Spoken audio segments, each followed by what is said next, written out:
com a economia em ordem. Há um endividamento, relação dívida-PIB, perto de 70%. É muito inferior à de qualquer dos países desenvolvidos. Todo em moeda nacional? Eu vou chegar lá. Muito inferior a todos os países desenvolvidos. É em linha com o dos países de desenvolvimento, sendo que os países de desenvolvimento, a dívida brasileira é integralmente em moeda nacional. A nossa é acima da média dos emergentes, né? Um pouquinho acima. Os emergentes são 50, 60, nós estamos em 70. Nós somos um país maior Depois eu vou entrar sobre isso. Quanto mais sofisticado é o mercado financeiro, maior deve ser a dívida interna. Por quê? A dívida interna é o ativo sem risco do sistema financeiro.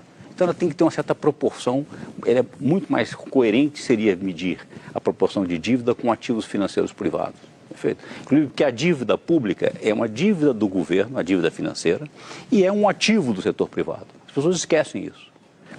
Se o governo fosse superavitário e reduzisse a dívida interna para zero, o setor privado se reduziria o valor, perderia 70% do PIB em termos de riqueza financeira. Faz sentido isso? Se ela liquidasse toda a dívida do Estado Nacional? Liquidasse a dívida. Então, mas vamos voltar ao ponto que nós estávamos dizendo. Então, vamos esquecer isso, que é o outro conceito. Portanto, a situação fiscal brasileira é muito razoável. Perfeito? É muito razoável. O Brasil tem, nos últimos anos, durante a pandemia, sempre teve, no século XXI, em quase todos os anos, com algumas exceções, superávit primário. Perfeito? Depois teve alguns anos que teve déficit primário e depois voltou, e o ano passado voltou a ter superávit primário, 1,3% do PIB. Perfeito? Então, a situação fiscal brasileira é sustentável. Como é que se pode dizer que é um risco fiscal, uma ameaça fiscal? E, por causa disso, a taxa de juros tem que ser alta. Vou terminar. Muito bem. Segundo, a taxa de juros básica, quem determina é o Banco Central. A taxa de juros de longo prazo é fixada pelo mercado em base em quê?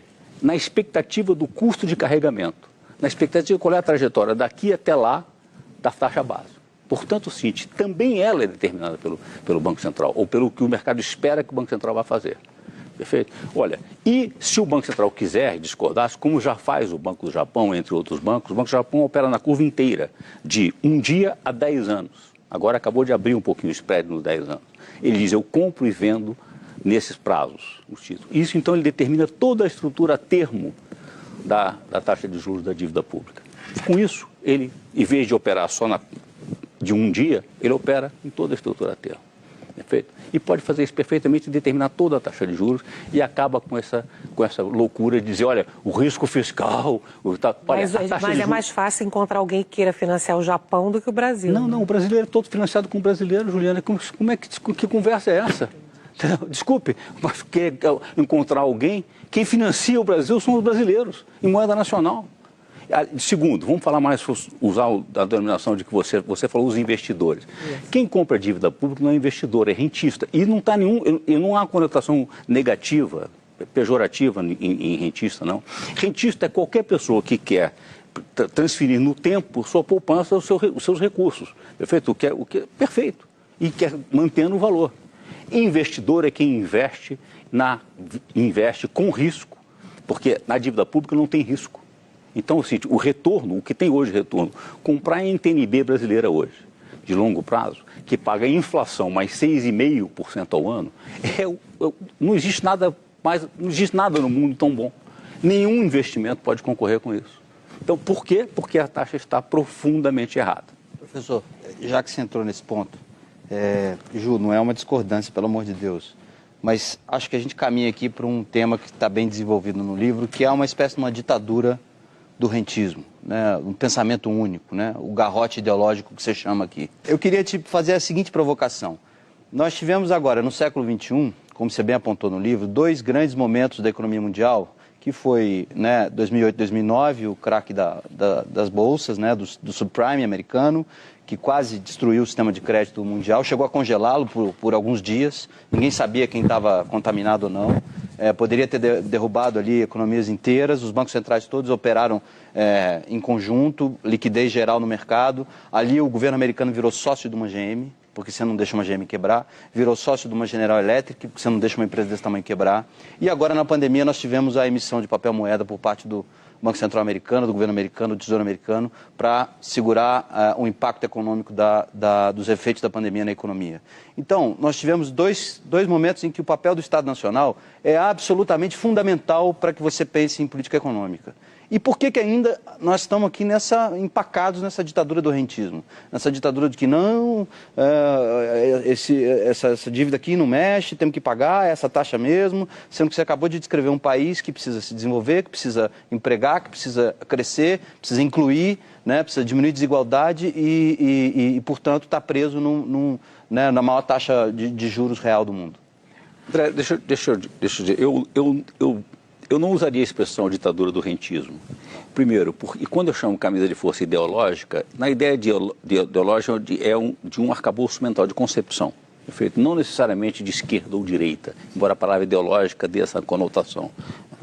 O que ocorre é que o Brasil está com a taxa de juros errada, alta demais, há muitos anos, desde o Plano Real. De certa forma, na saída do Plano Real, a taxa de juros alta, porque havia muita desconfiança se o Plano Real...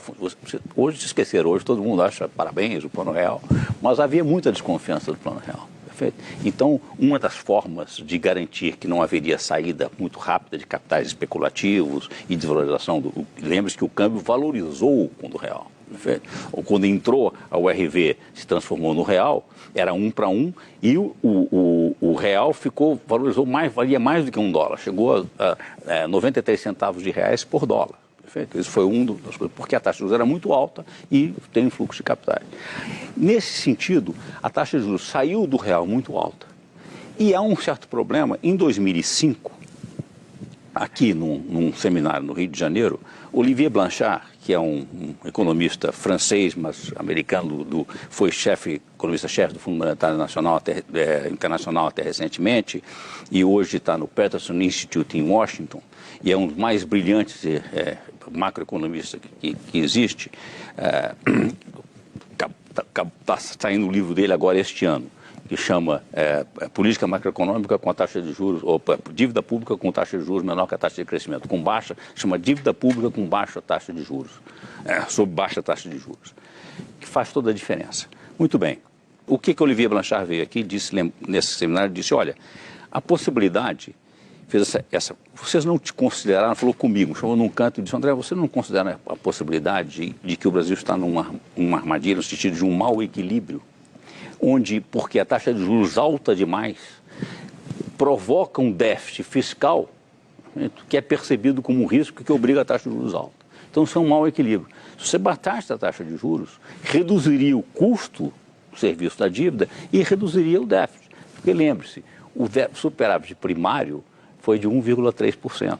E tem sido. Agora, o custo, isso foi o meu artigo anterior, penúltimo artigo que eu escrevi, com os dados do Tesouro Nacional.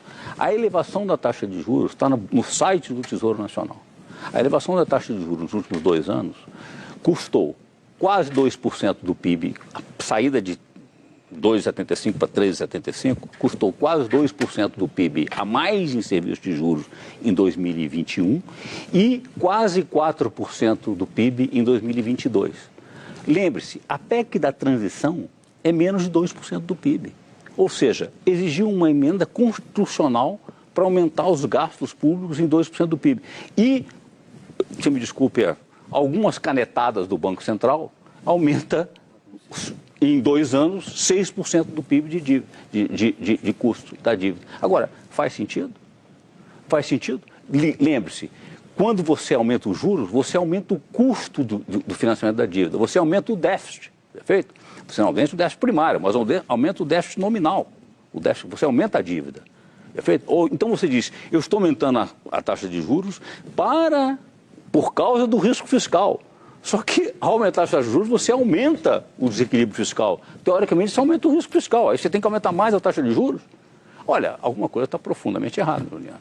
E só detalhe para passar por Orengo, há nesse aspecto, e aliás eu acho que o artigo do André Lara Rezende também tocou nisso, que há às vezes reações desproporcionais, né? Ou seja, a reação que foi muito grande durante muito tempo, a gente relatou isso, uma gritaria muito grande com a PEC da transição, realmente você tinha que olhar para a responsabilidade daquilo, mas levar R$600 no momento fundamental para as pessoas e tudo, o impacto daquilo que o mercado tanto falou, mas por outro lado ignorou o que foi colocado pelo André nessa questão.